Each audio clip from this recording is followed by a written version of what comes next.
मैं सर्वेश आनंद हूँ, सिवान जिला से हूँ।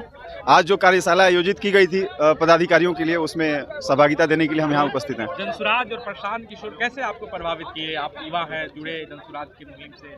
देखिए, प्रशांत किशोर जी का पॉलिटिकल स्ट्रेटजिस्ट का तो रूप था ही, लेकिन उन्होंने एक बात कही कि मैं यहाँ बिहार में कुछ लेने नहीं आया हूँ, यहाँ बिहार को कुछ देने आया हूँ।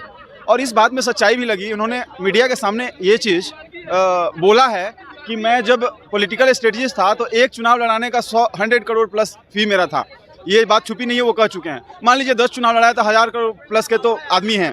मतलब पैसे का चाहे जो भी हो, पैसे की कमी नहीं है, इतना तो समझ में आ रहा है। दूसरी बात थी, इतने पॉलिटिकल पार्टी के लिए काम किया उन्होंने, तो ये भी कहते हैं कि कोई मंत्री पद वगैरह चाहिए होता मुझे तो आप भी समझ सकते हैं कि मुझे मिल सकता था।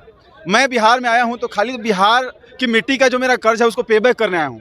तो ये बात में मुझे कहीं लगा कि इस बंदे में सच में बिहार को सुधारने का, और मैं बिहार से बाहर रहा हूँ बहुत समय तक, और बिहार में सच में लोग बिहारी शब्द, अब बिहार जो एक बौद्ध का है वो बिहार से बिहार शब्द बना है, और बिहारी गाली कैसे बन गया?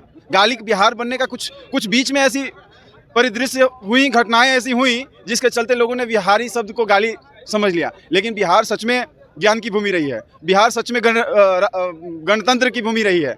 इसमें तो दो राय नहीं है ना। बिहार से ये सारी चीज़ें पूरी दुनिया में फैली। आज अमेरिका भले कहता है आई एम डेमोक्रेटिक कंट्री, लेकिन ये डेमोक्रेसी शुरू कहाँ से हुई? इस बिहार में। लेकिन यहाँ प्रजातंत्र का ये हाल है, जहाँ देखिए बिहार हर एक पैरामीटर्स पर सबसे निचले पायदान पे लोग आ रहे हैं। सामाजिक न्याय का नारा लेके पूरा जोर लगा रहे हैं, तो लोगों को समाज में खाली लड़ा रहे हैं। अरे जिनकी जिम्मेवारी थी, मैं ये कह रहा हूँ, जरूर कह रहा हूँ कि सामाजिक न्याय की जरूरत थी, लेकिन उसके साथ साथ आर्थिक न्याय की भी जरूरत थी। जिन लोगों को आपने लाठी पकड़ाया उनको कलम क्यों नहीं पकड़ाया?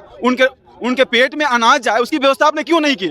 आज भी जाइए पिछड़े दलितों, आज से 35 साल पहले आप दलितों की ही दुहाई देते थे और आज भी दलितों की ही दुहाई देते थे। आपने ऊपर उठाया कहाँ उस समाज को? आपने